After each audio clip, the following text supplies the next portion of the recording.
ഇത് ഒരുപാട് ടെൻഷൻ പിടിച്ച ഒരു ജോലിയാണ് സിനിമ എന്ന് പറയുന്നത്. അത് പ്രത്യേകിച്ച് പ്രൊഡക്ഷൻ്റെ ഒരു കാര്യം. ഇത് അതായത് സാമ്പത്തിക ഇടപാടുകൾ ഉള്ള ഒരു മേഖലയാണല്ലോ സിനിമ നിർമ്മാണം എന്ന് പറയുന്നത്. അപ്പോൾ അതുകൊണ്ടിട്ട് ഇത് റിസ്ക് ആണ്. ഇതിപ്പോൾ നമ്മളിപ്പോൾ ഇന്ന് പറയുന്നതല്ല നാളെ സംഭവിക്കുന്നത്. എന്നാൽ നമുക്ക് ഇത്ര എക്സ്പീരിയൻസ് ഉള്ളതാണല്ലോ ഇതേ സംഭവിക്കുള്ളൂ എന്ന് പറഞ്ഞു കഴിഞ്ഞാൽ നേരെ ഓപ്പോസിറ്റ് ആയിരിക്കും സംഭവിക്കുന്നത്. സോ ഇതിനൊരു വ്യക്തത ഇല്ലാത്തതുകൊണ്ടിട്ട് നമ്മളെ അതായത് ഒരു സാമ്പത്തിക സുരക്ഷിതത്വം എന്ന് പറയുന്നൊരു സംഭവം ഉണ്ടല്ലോ, നമുക്ക് ഒരു ലക്കാണ് സിനിമ. അപ്പോൾ അതുകൊണ്ടിട്ട് അതും നമുക്ക് പറയാൻ പറ്റത്തില്ല. സോ ഭാര്യയോട് ഇതൊന്നും നമുക്ക് ഷെയർ ചെയ്തിട്ട് യാതൊരു കാര്യമില്ല. കാരണം പിന്നെ വീട്ടിൽ ചെല്ലുമ്പോൾ അതെന്തായി ഇതെന്തായി അതങ്ങനെയായിരുന്നല്ലോ പറഞ്ഞു, ഇതൊന്നും വന്നില്ലല്ലോ. അപ്പോൾ എന്താണെന്ന് വെച്ചാൽ ഇത് നമുക്കപ്പം ഒരു ഹെഡേക്ക് മാതിരിയോ, നമുക്ക് വെളിയിൽ തന്നെ ഇഷ്ടംപോലെ ഹെഡേക്ക് ഉണ്ട്, പിന്നെ വീട്ടിലും ഇതേ കാര്യം തന്നെ സംസാരിക്കുമ്പോൾ അതൊരു ആവശ്യമില്ലാത്ത കാര്യം. സംസാരം ഇല്ല വീട്ടിൽ വൈഫായിട്ട്. അല്ല, വളരെ കുറച്ച്, വളരെ ലിസ്റ്റിൽ ഒരു സിനിമ ഒരു കഥ കേട്ടു, എനിക്ക് ഇഷ്ടപ്പെട്ടു, വൈഫിൻ്റെ അടുത്ത് ഇന്ന ഒരു സബ്ജക്റ്റ് വരും, എനിക്ക് ഇഷ്ടപ്പെട്ടു, അത് സബ്ജക്റ്റ് ചെയ്യാൻ പോവാണ്, ഇന്നാൾ വെച്ച് ചെയ്യണം എന്നാണ് ആഗ്രഹിക്കുന്നത്, അത്തരം കാര്യങ്ങളൊക്കെ സംസാരിക്കാറില്ല. അല്ല, ഞാൻ പടത്തിന്റെ കാര്യം സംസാരിക്കുന്ന സ്ക്രിപ്റ്റുകൾ എൻ്റെ കയ്യിൽ കിട്ടുന്ന സ്ക്രിപ്റ്റുകൾ ഞാൻ വീട്ടിൽ കൊണ്ട് ഏൽപ്പിക്കാറുണ്ട്. അപ്പോൾ എന്താണെന്ന് വെച്ചാൽ നമ്മൾ പിള്ളേർ സ്കൂളിൽ പോയി കഴിയുന്ന സമയത്തൊക്കെ ആൾ ഫ്രീ ആണല്ലോ, പിന്നെ ആൾക്ക് വായിക്കാനായിട്ട് താല്പര്യമുള്ള ഒരാളാണ്, വായിച്ചോളും. അപ്പൊ അതുകൊണ്ടിട്ട് ആ സ്ക്രിപ്റ്റ് ചോദിച്ചിട്ട് അവളുടെ അഭിപ്രായം എടുക്കുന്നുണ്ടാവോ എടുക്കുന്നില്ല, അത് സെക്കൻഡറി തിങ്. പക്ഷെ എൻ്റെ കയ്യിൽ കിട്ടുന്ന സ്ക്രിപ്റ്റ് ഞാൻ വീട്ടിൽ കൊണ്ടുപോയി വെക്കാറുണ്ട്. ചുമ്മാ വായിച്ചിട്ടൊന്ന് അഭിപ്രായം പറയാനായിട്ട് ഈവൻ പറയും. അങ്ങനെ അഭിപ്രായം പറഞ്ഞ ഒരു സിനിമ എല്ലാത്തിനും ഉണ്ടെന്ന് പറഞ്ഞു. അങ്ങനെ വൈഫ് അഭിപ്രായം പറഞ്ഞ സിനിമ വിജയമാണ് കണ്ടത്, പരാജയമാണ് കണ്ടത്? അല്ല, ഇങ്ങനെ അഭിപ്രായങ്ങൾ പറഞ്ഞിട്ടുണ്ട്. ഇപ്പോൾ പല സ്ക്രിപ്റ്റുകൾ IPN വായിച്ചിട്ടുണ്ട്, അതിൻ്റെ അഭിപ്രായം. അപ്പോൾ അത് വലിയ വിജയമാണോ, വിജയിച്ച സിനിമയുണ്ട്, അല്ലെങ്കിൽ പരാജയപ്പെട്ട IPN സിനിമയുണ്ട്, ആളുടെ കമന്റ് പാസ്സാക്കും, അത്രേ ഉള്ളൂ. അങ്ങനെയൊന്നുമില്ല. അതായത് ഞാൻ ഇപ്പൊ കൊണ്ടുപോയി കഴിഞ്ഞു കഴിഞ്ഞാൽ ആൾക്ക് വരുന്നതിന് ഒരു പ്രശ്നവുമില്ല. പക്ഷെ ഞാൻ കൊണ്ടുപോകാറില്ല എന്നാണ്. പക്ഷെ ഞാനും അങ്ങനത്തെ ഒരു വലിയൊരു ആഗ്രഹം പ്രകടിപ്പിക്കാറൊന്നുമില്ല. പക്ഷെ ഞാൻ കൊണ്ടുപോയാൽ ആൾ ഓക്കെയാണ്. പക്ഷെ ഞാനേ പോകാറ് വരാറൊന്നുമില്ല. നമ്മൾ എത്ര ലൊക്കേഷൻ ലിസ്റ്റും വരവ് ആ പൂജയ്ക്ക് ഉണ്ടെങ്കിൽ ഉണ്ട്. പിന്നെ കൊച്ചി തന്നെയാണ് 1-2 പ്രാവശ്യം വന്നു പോകുന്നത്. എല്ലാ ലൊക്കേഷനിലും വന്ന് നിൽക്കാൻ താല്പര്യപ്പെടില്ല. വൈഫ് എന്തെങ്കിലും ആവശ്യപ്പെടണം, എനിക്ക് ഇന്ന ആളെ ഒന്ന് കാണണമെന്ന്, ഒരു താരത്തെ ഇന്ന ആളെ കാണണമെന്ന് വൈഫ് ആവശ്യപ്പെട്ടിട്ടുണ്ടോ എന്തെങ്കിലും?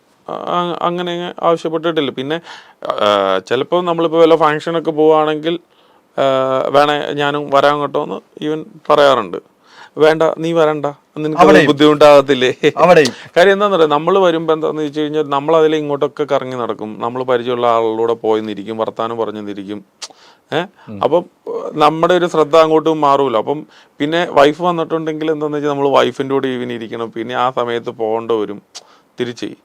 അപ്പോൾ അതുകൊണ്ടിട്ടൊക്കെ മാത്രമേ ഉള്ളൂ. അതിലൊന്നും സങ്കടമില്ല വൈഫിന്? ഇല്ല, ഹാപ്പിയാണ് വൈഫ്.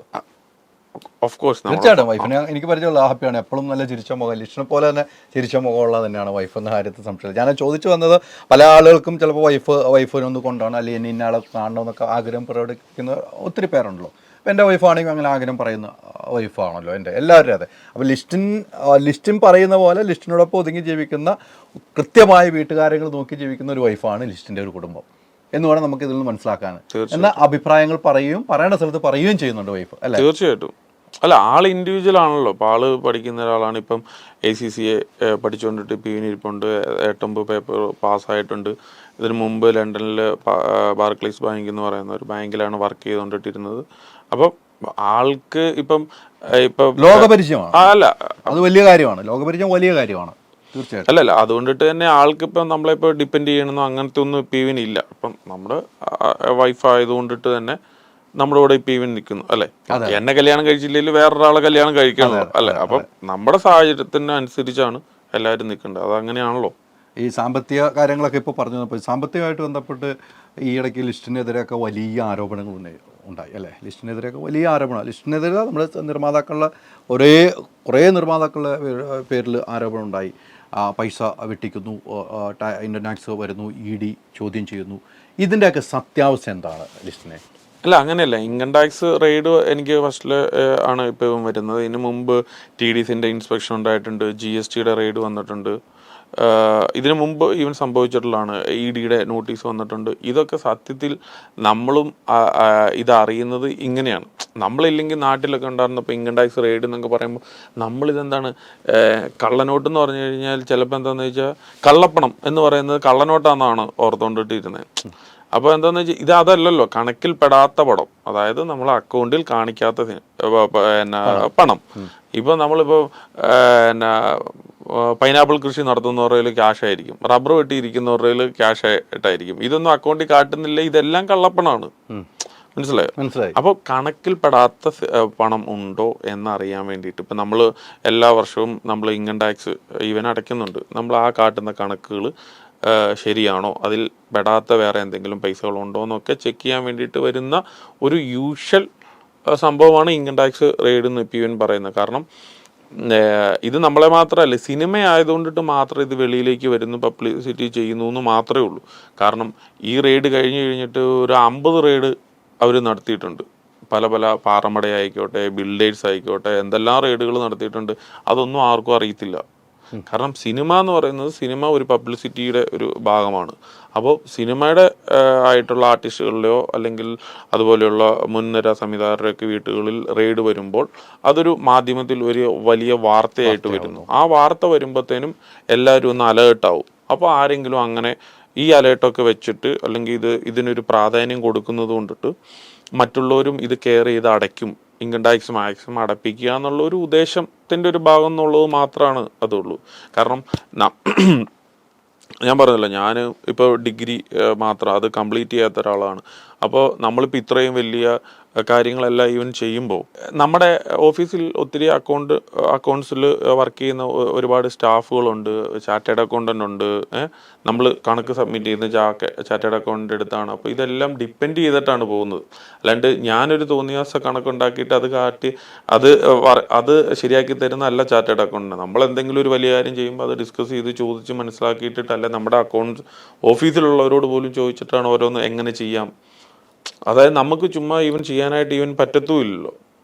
അപ്പം ഇതൊക്കെ വന്ന് ഒരു ഇൻസ്പെക്ഷൻ നടത്തുന്നു എന്നുള്ള ഒരു സാധാരണ ഒരു പ്രോസസ്സ് മാത്രമാണ്. ED ചോദ്യം ചെയ്തിരുന്നല്ലോ, ED ചോദ്യം ചെയ്യാനുള്ള കാരണം എന്താണ്? അല്ല, അങ്ങനെയല്ല. ED വന്നത് എന്താണെന്ന് വെച്ചാൽ നമ്മൾ ഓവർസീസ് റൈറ്റ്സ് ഒക്കെ നമ്മൾ വിൽക്കുന്നുണ്ടല്ലോ. അപ്പോൾ അതെന്താണെന്ന് വെച്ചാൽ അതിൻ്റെ നോട്ടീസായിട്ടാണ് ഈവൻ വന്നത്. അപ്പം ഫെമ എന്ന് പറയും, ഫെമ ആക്ട്. അപ്പം ഇതെല്ലാം ഈ നോട്ടീസ് വരുമ്പോഴാണല്ലോ നമുക്ക് പോലും ഈവൻ ഇത് അറിയാൻ പറ്റുള്ളൂ. അപ്പം അതുമായിട്ട് ബന്ധപ്പെട്ടിട്ട് ഫോറിനിൽ നമ്മൾ എന്തെങ്കിലും ഇൻവെസ്റ്റ്മെൻറ്റ് നടത്തിയിട്ടുണ്ടോ, ഫോറിൻ ട്രാൻസാക്ഷൻസ് അങ്ങനത്തെ ഉള്ള ചോദിച്ചിട്ടുള്ള ഫെമ എന്ന് പറയുന്ന ഒരു ആക്ട് വെച്ചിട്ടാണ് എനിക്ക് അതിൻ്റെ നോട്ടീസ് അയച്ച് നമ്മളത് പോയി കാട്ടി സബ്മിറ്റ് ചെയ്തു. അത് ED എത്ര വർഷം ചോദ്യം ചെയ്തു? അങ്ങനെയല്ല, നമ്മൾ ചോദ്യം ചെയ്യണം എന്ന് വെച്ചാൽ ചോദിച്ചറിയുന്നതിന് വേണ്ടി, ചോദ്യം ചെയ്യാനുള്ള വാക്ക് ഞാൻ മാറ്റും, കാര്യങ്ങൾ ചോദിച്ചറിയുന്ന വ്യക്തത വരുത്തുന്നതിന് വേണ്ടി ED എത്ര വർഷം ലിസ്റ്റിനെ വിളിച്ചു വരുത്തിയിട്ടുണ്ട്? അല്ല, അതായത് നമ്മൾ 1-2 പ്രാവശ്യം അവിടെ ഡയറക്റ്റ് ഈവൻ കണ്ടിട്ടുണ്ട്, നമ്മളോട് കണ്ട് സംസാരിച്ചിട്ടുണ്ട്. പക്ഷേ നമ്മൾ പല പ്രാവശ്യം പോകുമ്പോൾ ED-യുടെ ഒരു ഏറ്റവും ചെറിയൊരു കേസായിരിക്കും നമ്മുടെക്കാളും 100 കണക്കിന് കേസുകളാണ് അവിടെ ഈവനുള്ളത്, വലിയ വലിയ കാര്യങ്ങളും പരിപാടികളെല്ലാം ആയിട്ടുള്ള. അപ്പം ഇതൊക്കെ ഞാൻ പറയട്ടെ, ഇതിപ്പോൾ കുറേ ഇത് വരുമ്പോഴത്തേനും ഇതിന് കൂടുതൽ പ്രാധാന്യം കിട്ടും. ഇപ്പോൾ ED-യിലാണെങ്കിലും എത്രയോ വലിയ വലിയ കേസുകൾ നടക്കുന്നു. അത് ന്യൂസായിട്ട് ഇവൻ വരുന്നില്ലല്ലോ, ഈ സിനിമ ആയിട്ട് ബന്ധപ്പെട്ടിട്ട് വരുന്നതുകൊണ്ടിട്ടാണ്. അപ്പം ഞാൻ പോലും ഈ ED എന്ന് പറയുന്ന ഒരു സംഭവം ഇപ്പോഴും റീസെൻ്റ് ആയിട്ടാണ് അറിയുന്നത്. എൻഫോഴ്സ്മെൻറ്റ് ഡയറക്ടറേറ്റ് എന്ന് പറയുന്ന സംഭവം നമുക്ക് പോലും വന്നത് പിന്നെയാണ് നമ്മൾ പോലും ഒന്ന് ഇതിനെപ്പറ്റി മനസ്സിലാക്കി. ഈ പൃഥ്വിരാജിനെതിരെ ആരോപണം വരികയും പൃഥ്വിരാജ് പൈസ അടച്ചു എന്ന് പറഞ്ഞു മറുനാടൻ മലയാളി സാജൻ സ്കറിയ ഒരു വാർത്ത കൊടുക്കുകയും അതിനെതിരെ പൃഥ്വിരാജ് വലിയ രീതിയിലുള്ള ഫേസ്ബുക്കിൽ വരികയും കേസ് രജിസ്റ്റർ ചെയ്യുകയും ചെയ്തു. നഷ്ടപരിഹാരം ഉൾപ്പെടെ കേസ് രജിസ്റ്റർ ചെയ്തു. പൃഥ്വിരാജിൻ്റെ വിഷയം ഉണ്ടായപ്പം ഒരു സിനിമയുടെ പൂജയുടെ സമയത്ത് കൃത്യമായിട്ട് ലിസ്റ്റും പറഞ്ഞിട്ടുണ്ട്. ഈ പൃഥ്വിരാജിനെ കൂടെ ഇതിനകത്തേക്ക് വലിച്ചഴക്കുന്നത് എന്തുകൊണ്ടാണെന്ന് ചിന്തിച്ചു? പൃഥ്വിരാജ് എന്തിനാണ് വെറുതെ ഇങ്ങനെ വലിച്ചഴക്കുന്നത് ചിന്തിച്ചിട്ടുണ്ടോ? അല്ല, അത് ഓഫ് കോഴ്സ് ആർട്ടിസ്റ്റ് ആയതുകൊണ്ടിട്ട് മാത്രമാണ്. അല്ലാണ്ടിട്ട് എന്താണ് കാര്യം ഇരിക്കുന്ന ആള് ഇപ്പോൾ എന്നെ കൃത്യമായിട്ട് ടാക്സ് അടച്ച് അല്ലെങ്കിൽ GST അടച്ച് പോകുന്ന ഒരാളാണ് കൃത്യമായിട്ട്. അത് എല്ലാവരും അഡ്വാൻസ് ടാക്സ് അടയ്ക്കുന്ന ആളാണ്. നമ്മളിപ്പോൾ പുള്ളിയുടെ കയ്യിൽ നിന്ന് തന്നെ അല്ലോ, ഇപ്പം നമ്മളെല്ലാം പുള്ളി സിനിമാ ഫീൽഡിലാണ് നിൽക്കുന്നത്. അദ്ദേഹം സിനിമാ ഫീൽഡിൽ നിൽക്കുമ്പം പ്രൊഡ്യൂസർ പുള്ളിക്ക് ടാക്സ് കൊടുക്കണം, GST കൊടുക്കണം. ഇത് അദ്ദേഹം അടയ്ക്കേണ്ടതും ഇത് ഫയൽ ചെയ്യേണ്ടതും മാത്രമേ ഉള്ളൂ. എക്സ്ട്രാ ഇൻകം കിട്ടുന്നതിനുള്ള അദ്ദേഹം അഡ്വാൻസ് ടാക്സ് അടച്ചു പോകുന്ന ആളുമാണ്. ആൾക്ക് എന്തിനാണ് പേടിക്കേണ്ടത്? അടയ്ക്കാതിരിക്കേണ്ട കാര്യം എന്താണ്? നത്തിങ്. ഇതെല്ലാം ഒരു വാർത്ത, ജസ്റ്റ് എ വാർത്ത. അവിടെ നിന്ന് തീരുവാണ്. അതെ. പൃഥ്വിരാജ് ഇപ്പം സാജസ്കരയ്ക്കെതിരെ കേസ് കൊടുത്തിട്ടുണ്ട്. ലിസ്റ്റിന് ശരിക്കും അറിയാമല്ലോ. ആ കേസ് എവിടെ വരെ ആയിന്ന് വല്ലതും അല്ല, ഇത് കൊടുത്തിട്ടുണ്ടെന്നേ ഉള്ളൂ. ഞാൻ അതിനെപ്പറ്റി ഒന്നും ഡീറ്റെയിലിംഗ് ഒന്നും ഈവൻ ചോദിക്കാറൊന്നും ഈവനില്ല. കാരണം അതൊക്കെ വളരെ കൃത്യമായിട്ട് പോകുന്നൊരു, നമ്മുടെയൊക്കെ അക്കൗണ്ട്സിലൊക്കെ ആണെങ്കിൽ മാത്രമേ ഉള്ളൂ അങ്ങോട്ടും ഇങ്ങോട്ടും പല ട്രാൻസാക്ഷൻസ് ഉള്ളൂ നടക്കുന്നത്. അല്ല, ഇവിടുന്ന് അങ്ങോട്ട് കൊടുക്കുന്നു, അത് ഇങ്ങോട്ട് വാങ്ങുന്നു, ഇങ്ങോട്ട് ട്രാൻസാക്ഷൻ, അങ്ങോട്ടും ഇങ്ങോട്ടും പല ട്രാൻസാക്ഷൻസ് നടത്തുന്നു. അദ്ദേഹത്തിൻ്റെയൊക്കെ ട്രാൻസാക്ഷൻ ഒന്നുമില്ല. കാരണം ഒന്നാമത് തന്നെ അങ്ങനത്തെ ഒരു ആവശ്യമില്ലല്ലോ, കിട്ടൽ മാത്രമല്ലേ ഉള്ളൂ. അതെ അതെ അതെ. പിന്നെ അല്ലെങ്കിൽ വേറെ എവിടെയെങ്കിലും ഇൻവെസ്റ്റ് ചെയ്യുക, അത്രേ ഉള്ളൂ. വേറെ എന്താണ്? വളരെ കൃത്യമായിട്ട് ഞാൻ അടച്ചില്ലെങ്കിലും, അതായത് എന്താണെന്ന് വെച്ചാൽ പുള്ളി കൃത്യമായിട്ട് അടച്ചിരിക്കും. ഞാനിപ്പോൾ പൈസ കൊടുത്താലും കൊടുത്തില്ലെങ്കിലും പുള്ളി അടച്ചിരിക്കും. പുള്ളിയുടെ ഞാൻ അത് പിന്നീടാ കൊടുക്കുന്നെങ്കിൽ പോലും അതുകൂടെ കൂടി അഡ്വാൻസ് ടാക്സ് ആയിട്ട് അടയ്ക്കുന്ന ആളാണ് അദ്ദേഹം. അങ്ങനെയാണ് പൃഥ്വി.